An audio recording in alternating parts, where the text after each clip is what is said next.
Namaste, a bunch of lizard-loving nerds. This is Navinad, the Budget Pub Stomper. We're going to be talking today about my new scaled friend, Gev, Scaled Scorch.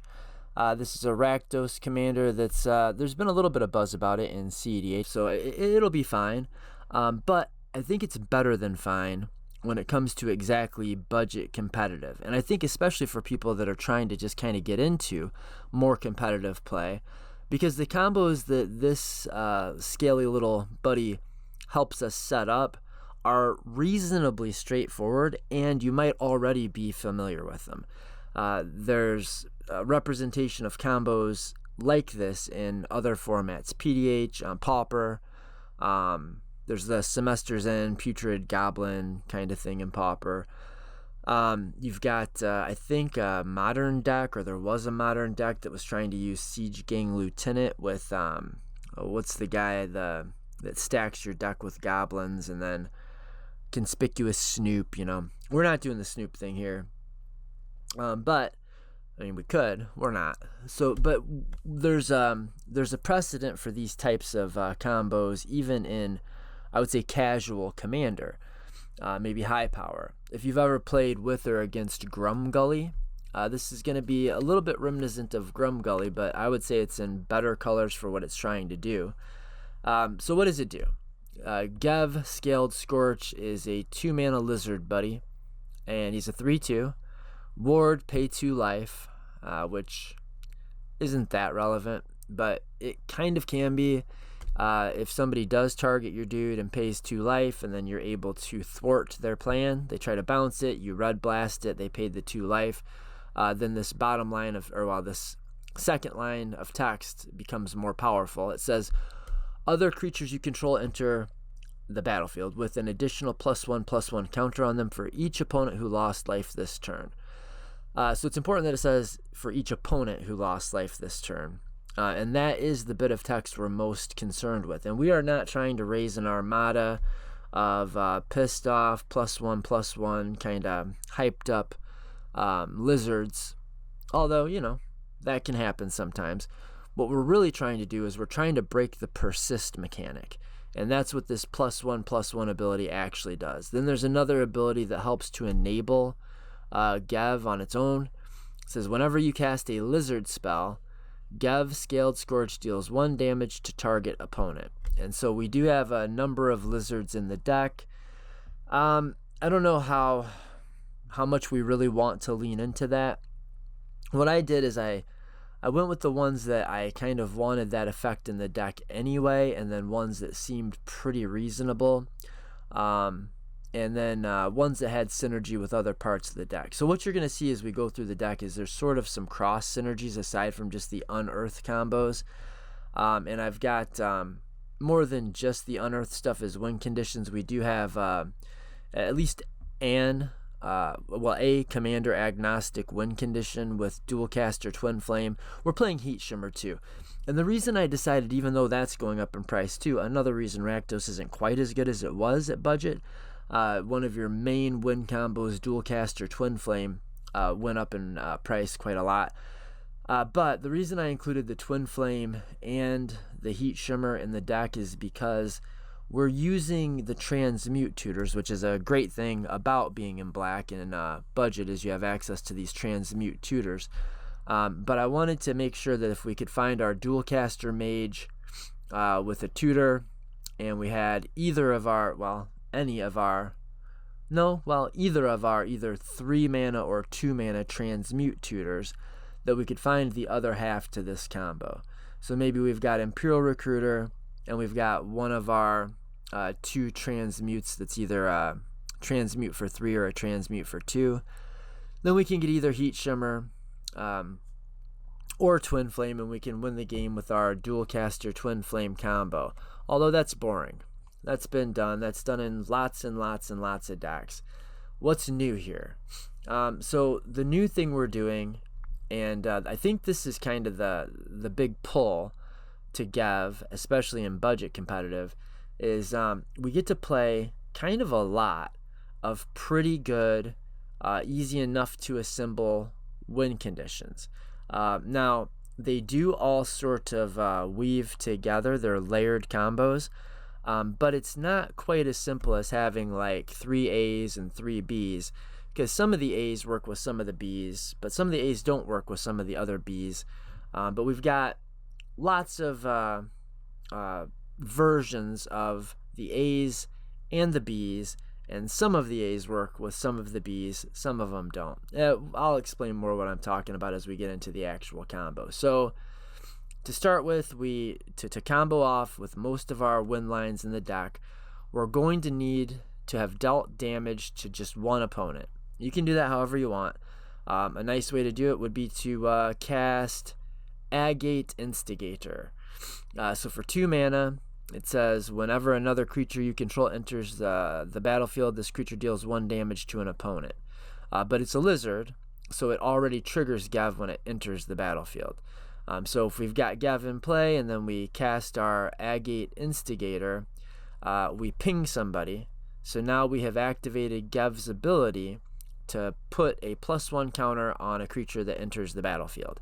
And what that's really going to translate into for our win cons, for most of our combos, is it's going to negate or cancel out against the -1/-1 counter that persist creatures get when they come back into play. So if you're not sure what a persist creature is, let me give you an example. Putrid Goblin might be the best one in the deck because there's the most ways to tutor for it. And it's got some other synergies because we've got some goblin-y things going on here. But persist so Putrid Goblin is a 2/2 goblin, well, zombie goblin, for 2 mana. It has persist, which means when it dies, if it didn't have a -1 counter on it, return it to the battlefield and then put a -1 counter on it.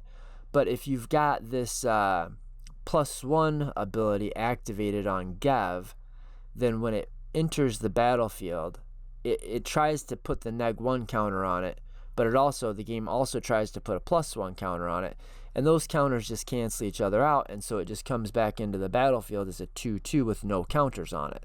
So if it dies again, and we're going to arrange that, if it dies again, it will once again come back into the battlefield, because that's what persist does. It says when this creature dies, if it has no -1 counter on it, return it to the battlefield.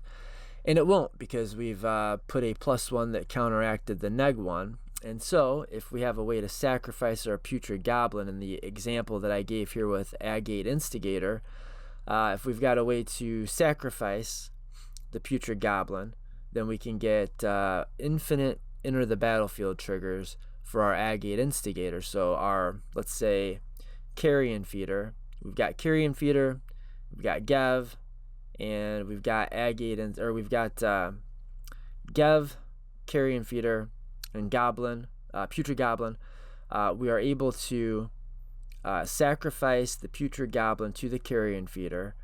When it leaves the battlefield, the persist ability brings it back into play, but as long as we've some way dealt damage to a player, like, well, we cast our Agate Instigator, or even if we just attacked somebody for 1 point of damage, then when it enters the battlefield, Gev is gonna get rid of the undying -1 counter, basically. So again, we've got Carrion Feeder, we sacrifice Putrid Goblin. Putrid Goblin comes into the battlefield, the persist ability tries to put a neg counter on it, but the Gev ability tries to put a plus counter on it. They cancel each other out, so we just have a 2/2 with persist with no counters on it. We sacrifice it to Carrion Feeder again and again and again, and we'll make an infinitely big Carrion Feeder. Hopefully that won't come up. Hopefully that won't matter, because you'll have any of our payoffs. Like, we could have a Mayhem Devil in play, so every time we sacrifice our Putrid Goblin to the Carrion Feeder, we ping somebody. Or we can have our Agate Instigator in play, like I said, so every time the Putrid Goblin gets ETB'd, it's another creature you control entering, so it deals 1 damage to each opponent. And remember, that one is each opponent, so this guy is going to come in with multiple counters. Doesn't really matter. Hopefully it won't matter, because hopefully you're just winning the game at this point. Other ways that we've got to have the way to sacrifice the guy. We've got to have the guy that we want to sacrifice, and then we've got to have a way to convert that into a win. And so like in this Agate Instigator, Putrid Goblin, Carrion Feeder with Gev in play, that does the trick. Or you don't have to have Agate Instigator. You can have Mayhem Devil and Carrion Feeder and Putrid Goblin. All of these are going to require us to have the commander in play, so I'm not going to say that every time, but assume we've got our commander in play. We've got Carrion Feeder, Putrid Goblin, Mayhem Devil. That's a win. We've got, instead of Carrion Feeder, maybe we've got Viscera Seer. Viscera Seer can sacrifice our Putrid Goblin, and we get to do the same thing where we're looping it, bringing it in and out of play, and killing our opponents with, Mayhem Devil, Agate Instigator. There's other cards that'll do the same thing here. We've got, where's the guy here? Witty Roastmaster. Whenever another creature enters the battlefield under your control, deal 1 damage to each opponent. So same thing. Siege Gang Lieutenant is going to allow you to sacrifice a goblin, so that's going to take the place of Carrion Feeder or Viscera Seer. So Sling Gang Lieutenant gives you a sacrifice outlet for your Putrid Goblin because it is a goblin, but it also takes the place of your payoff, because when you sacrifice a goblin with it, target player loses 1 life and you gain 1 life. So with this combo, it's a little bit more mana, but you just need Sling Gang Lieutenant, Putrid Goblin. And then if you've got your commander in play, then you're going to win that way. There's interchangeable pieces and parts. Like Dimir Houseguard can be a tutor to find our Sling Gang Lieutenant, or it can also be a sacrifice outlet if we already have the other pieces in play that we need. The Goblin, I don't know how to pronounce that. I'm pretty sure nobody does. I think people call it Goblin Surgeon. Pretty sure that's not right. I think it's right in spirit, but technically wrong. But our Goblin Chirurgian, our Goblin Churro Surgeon is going to be a sack outlet for our Putrid Goblin. Now, it's not going to be a sack outlet for all of our Undying things. Persist things, I'm sorry. It's not going to be a sack outlet for Lesser Masticore, but for most of these combos, most of the ways you're going to set up the combo, Lesser Masticore will work just as well as Putrid Goblin. But we do have another Goblin, so even if we don't have Putrid Goblin, we can substitute Murderous Redcap in. And the nice thing about Murderous Redcap, so it just says when Redcap enters the battlefield, it deals damage equal to its power to target creature or player. Persist.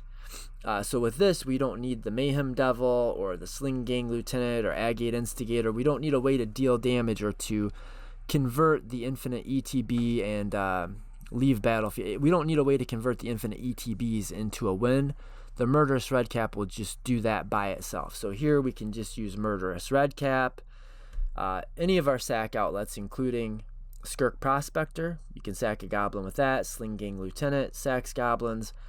The Churro Surgeon sacks goblins. And then all of our, maybe both of our pieces that just, all of our pieces that just sacrifice any creature can also obviously sacrifice the Murderous Redcap. So with the Redcap, we just need a sack outlet for it and our commander in play, and we're good to go. Again, it's a little bit more mana, 4 mana. So Dimir Houseguard can find multiple pieces, different pieces. Imperial Recruiter can find different pieces. So depending on which parts we naturally draw of the combo, it's likely that I've built a deck to make it as likely as possible that whatever tutor we find is able to find whatever our missing piece of the combo is. Whatever missing piece of the puzzle we've got, chances are we can find it. Chances are we can find it with Goblin Matron, right? If you've got the Goblin Sack outlet, you can use the Goblin Matron to find your Murderous Redcap. If you've got the Goblin that has Persist, but you don't have a sack outlet, you can use the Goblin Matron to find the Sling Gang Lieutenant. So I tried to layer it that way to make it as consistent as possible and to make the pieces weave together as well as they can do. We've got another one of these Undying creatures. I don't think this is actually keyworded as Undying, but it's 3 mana, 2/2. We can't sacrifice it with our sack of goblins, and we can't find it with Goblin Matron, but we can sack it with Dimir Houseguard, Carrion Feeder, etc., Viscera Seer, and it is an artifact creature.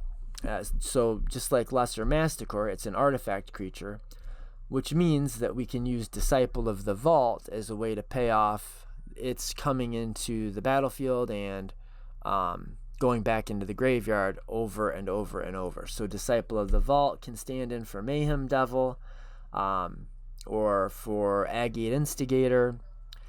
So hopefully that all kind of makes sense, because that's really the heart and soul of the deck. That's the kind of combo we're trying to assemble. We want one of our persist creatures, Lesser Masticore, Putrid Goblin, Murderous Redcap, what's the other one? The Scarecrow. So Scarecrow, Murderous Redcap, Lesser Masticore, or Putrid Goblin. So that's a lot of pieces that have persist. Then we need a way to, I want to say monetize. We need a way to convert that into a win. We need a way to monetize killing our dudes. And there's lots of those. Like I said, we've got, depending on which piece exactly we're putting into the graveyard and recurring over and over, we've got Disciple of the Vault. We've got the Sling Gang Lieutenant. We've got the Agate Instigator. We'll pay off and we've got the Witty Roastmaster as a payoff. So it's pretty easy to find the pieces that you need, because like I said, I tried to make sure that the tutors, like each tutor can find one part of the puzzle. And you've got one part in your command zone, which is really the reason that the deck works at all. Another piece that might not be obvious as an outlet is Grim Horospex. Now this is just a decent little card that's going to help us grind when things aren't going perfectly well. But also, if you do set up the combos, one of the combos, you're going to be able to just draw as many cards as you'd like, which is another way to win the game. Like, if you can draw through your deck, you'll find a way to piece a win together. And most of these things allow you, maybe all of them allow you to do the thing at instant speed. So even if you draw 10 cards, you don't find what you need, you don't have enough mana, whatever, you can keep doing whatever it is, whether it's sacrificing a Putrid Goblin to trying to find a way that doesn't actually win the game, to a Viscera Seer.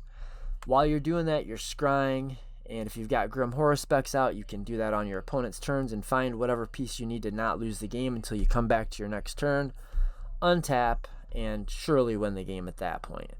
Then we've got some overlap. We've got some cards in here that just are going to be really good grind cards that are also going to go well with our overall game plan. Like Thrall Parasite is going to deal damage with the Extort ability, which can set us up to start looping with our Gev. It can turn Gev on, the +1 ability of Gev, it can turn that on. But it also can remove it. Let's say we had to use a Putrid Goblin as a blocker, or sacrifice it for value in some way. Maybe we needed to use a tutor like Diabolic Intent. The only creature we had was Putrid Goblin. We sacrificed our Goblin to Diabolic Intent, so we tutored for the piece we need. But now our Goblin has a damned counter on it. Thrall Parasite has a tap ability. It says tap, pay 2 life, remove a counter from target non-land permanent. So you can just take the counter right back off of it.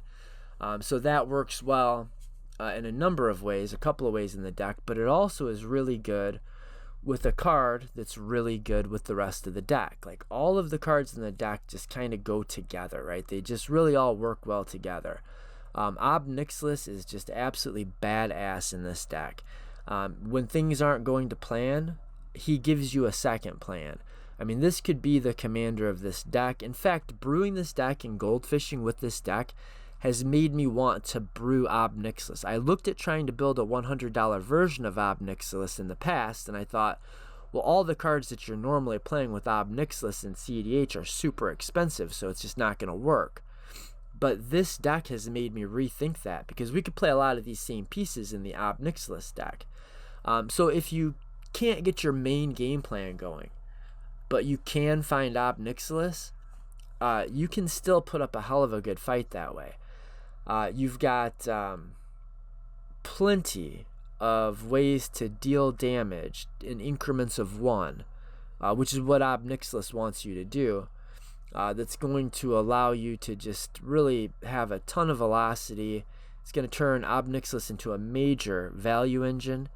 Every time you ping a player with anything, you're putting a +1/+1 counter on this flying trampler, and you exile the top card of your library, and then until your next end step, you can play that card. So when you're doing this on your opponent's turns, you have all the way until it gets back to, or you don't even have to be doing it. They could, tap a pain land and take 1 damage, or crack a fetch land, whatever. When they take 1 damage, you exile the top card of your library. You put a +1/+1 counter on Ob. He gets big, so he becomes a threat, and he's a value engine, and he just goes so well with the rest of what the deck's trying to do. I thought it was a kind of a slam dunk. In fact, a lot of times when I do find Dimir Houseguard in gold fishing, the thing that I most want to tutor for is Nixilis. It all depends, and this is going to be very contextual. It's going to depend on what pieces you've got, or what pieces you're missing for your combo, and it's going to depend on what's going on with the rest of your opponents, obviously. As far as other, because there is kind of a little bit of I don't want to say I guess we'll say there's a little bit of a lizard tribal payoff. So I did include some lizards. We've got Agate Instigator, which we may well have played this anyway, even if it weren't a lizard. So that's perfect. Then we've got Flame Cache Gecko.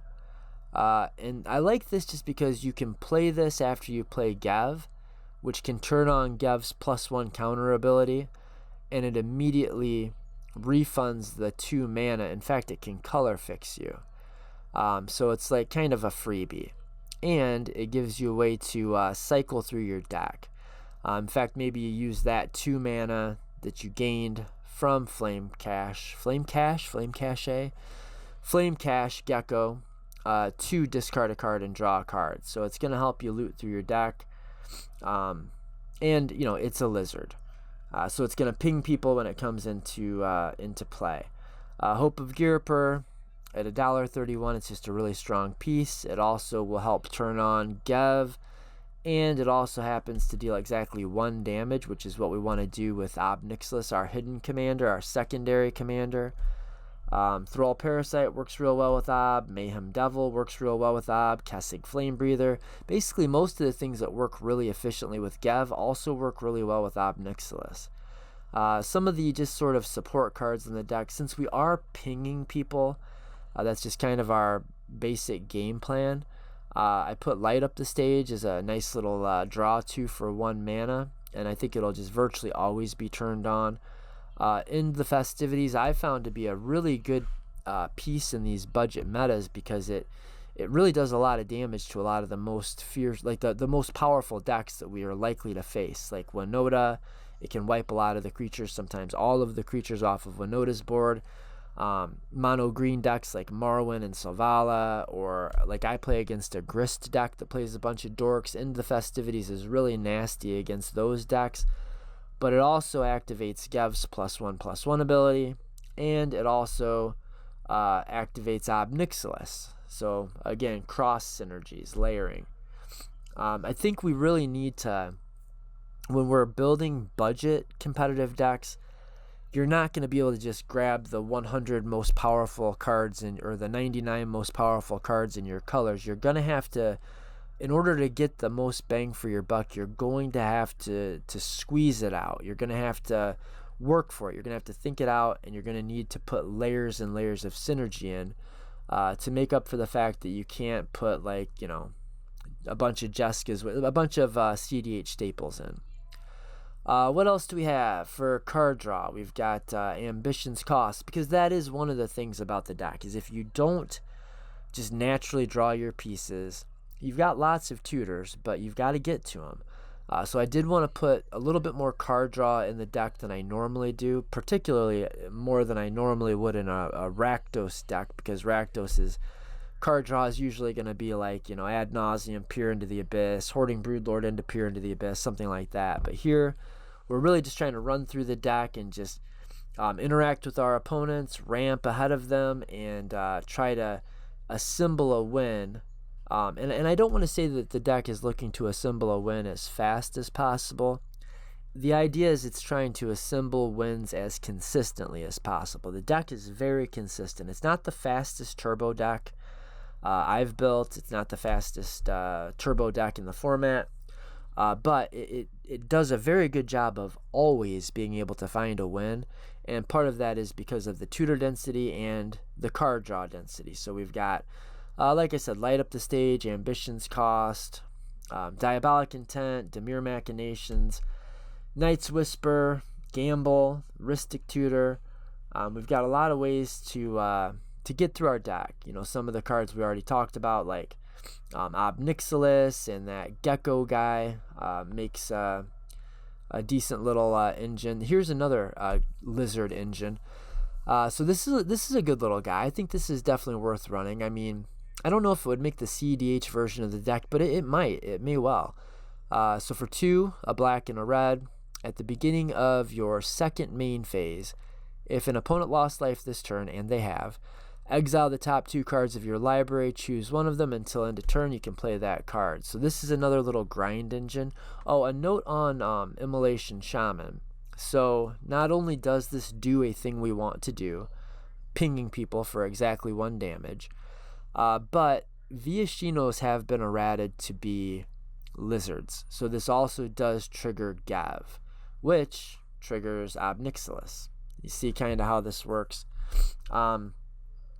What is left to be said about the deck? We've got some of the pieces that you may have heard me say I think are the most underplayed cards in the format, budget especially, but even in Cedh.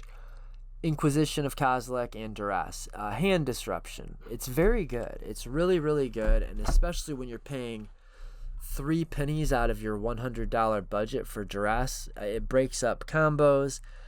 You can do an interaction check on your opponent and make sure that you're good to, you've got the green light. If you have just one opponent that's got blue mana untapped, and you think that's the guy that I have to worry about interrupting my combo, you can duress him. If he has 1 piece of interaction, take the interaction. If he's got no interaction, then you can go off, and if he's got too much interaction, you can save yourself having gotten blown out and wasted your combo turn, and you can keep that to yourself. Maybe take one of his combo pieces and let him beat the next guy that tries to go off. I think this is a pretty good Flare of Duplication deck because we're playing a pretty high density of creatures. We've got 29 creatures in the deck, and I think most of them are red or have red in their color combo, and some of them will come back if they die, so that's kind of neat. Some of them, once we play them, they've already done their job. Like we wanted to turn on our Gev, or we've got an Imperial Recruiter that already went and found whatever we need. Again, that's another tutor. So yeah, we've got lots of tutors, lots of card draw. Imp's Mischief got reprinted, got down to like 50 cents. It's climbing back up there, guys. Buy these up real quick. You're not going to regret that. Buy them up while they're still sub $2. Lava Dart goes along with everything we're trying to do in the deck. It can also kind of help when you're flooding out, because you can convert your land drops into more damage, which can work for Nixilis. It can work for your commander. I think I've driven that point home hard enough. Good interaction in the form of Pyroblast and Red Elemental Blast. We were able to fit some rather expensive pieces. I mean, more of the sort of expensive or semi-expensive pieces in this one deck than I normally can get into any one deck. Pyroblast and Red Elemental Blast, those are getting up there. We've got Wishclaw Talismans, $5. So this thing's even getting to be, $3. And I was able to play Imperial Recruiter, which is almost $8.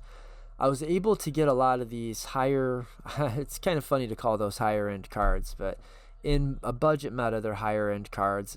Diabolic Intent, I was able to get those, fit those pieces in because the core parts of our deck, well, the commander is sub $1, and all these little putrid goblins and murderous red cap pieces, they just don't cost anything. Lesser Masticore is 11 cents. Carrion Feeder's $1. Disciple is inexplicably $2.77. I actually didn't know that. Wonder if we need Disciple. I would keep Disciple in. We've got 2 of our 4 putrid goblin replicas, 2 of our 4 creatures that have persist or a variant of a play on persist. Like this has effectively persist. It's probably been changed or added to say persist. But 2 of our 4 persist creatures are artifact creatures, so Disciple can be a pretty good little piece. It also does a lot of work if you have Nixilis in play. And also, I mean, this ability is not irrelevant, that other creatures you control enter with an additional +1 counter for each opponent who lost life this turn. So if you can, target one guy with your Disciple and then hit somebody else with one of your who cares creatures, and then maybe you get, I don't know, a Thrall Parasite you're able to activate and you've hit all 3 people, you can start dropping lizards that get pretty big, I mean, it's not a plan A or a plan B, but if Immolation Shaman has 3 +1 counters on it, it's a 4/3 that can turn into a 7/6. That turns into a threat, and when it is a 7/6, it gains menace. Obviously not the key synergy, but it's it's a thing you can do. It's a thing you probably will do if you play the deck long enough. I think that is about all. I mean, we've got some of the obvious mana ramp pieces. I didn't go too crazy with the 2 mana rocks because our commander is 2 mana, so not only do we not need the 2 mana rock to cast our commander, but it's actively interfering. It's in the same spot on the curve. So I didn't jam a bunch of them, but I've got the best ones: Arcane Signet, Felwar Stone, Rakdos Signet, Talisman. We didn't go too deep. We got all the good ones basically. Oh, and Goblin Bombardment can also be an outlet for some of these combos. We ended up with a pretty nice little mana base. I was able to squeeze the Mount Doom in. We've got, like a really good mana base. We were able to put almost $10 into the mana base and still get basically everything else that I wanted into the deck. When I built the deck, it was still coming in under $100, so I kept putting extra little pieces, tweaking the mana base and so on. Now, that was a few days back, so it's $1.95 now, whatever. You could always take out the Mount Doom and replace it with a slightly inferior, still good 2-color land if you wanted to be at exactly $100. But I think that's all I've got for you. Let's see how we're doing on time. I always like to check. Not bad. Perfect. Come in just about where we want to come in. So yeah, maybe we'll do gameplay. If you not gameplay, maybe we'll do, yeah, that was kind of a Freudian slip. I'm looking into trying to get some gameplay going. But if you would like to see me goldfish this deck, if you want to see like starting hands, goldfish, like if you want to watch me put together the win lines, if you're confused about the combos and need explanations about them, by all means let me know. The channel is still small enough, hopefully it won't always be, but right now it's still small enough that I think I'm answering pretty much all of the questions that people are asking. And I tend to, when somebody has a request, I tend to do it. Depending. By the way, there was a request pretty recently. I was having a conversation with somebody who wanted to see me do a partner pairing on a slightly higher budget than $100. And I did try. I made a Timna Thrasios because I thought that was about the kind of the most, I don't know, the partner pairing that people think of when they think of CEDH. And I tried to do it at $300. Not easy. 4 color piles are tough because the mana base, I ended up having to sink like a good $90 into the mana base, and it still isn't fantastic. So lesson learned, we're not going to go 4 colors, but I am going to do that. I'm going to get like a $300 partner pairing, but maybe we'll do like Malcolm Vile Smasher or something like that, like a 3-color deck. Maybe we'll do a 3-color deck. 4-color piles for $300 is tough. If anybody's interested in seeing that, I mean, it's not bad. It plays. I just don't think it's much better than some of these $100 builds. In fact, it may not be. I will say I don't think it's as good as some of my $100 builds. 4 colors is a lot to do on a budget. So again, yeah, lesson learned. But if you want to see that deck, let me know. I'll link it to you. I think that's all I've got for y'all. So until next time, comment, subscribe, share the videos with all of your friends and your mother, who I'd just like to give a word to. Word to your mother and your mother, all of your mothers. I don't want to forget the fathers. Word to your fathers. East side until the day that I die on the west side. And may the force be with you. And I mean that from the bottom of my heart. May the force be with you. Until next time, namaste, nerds.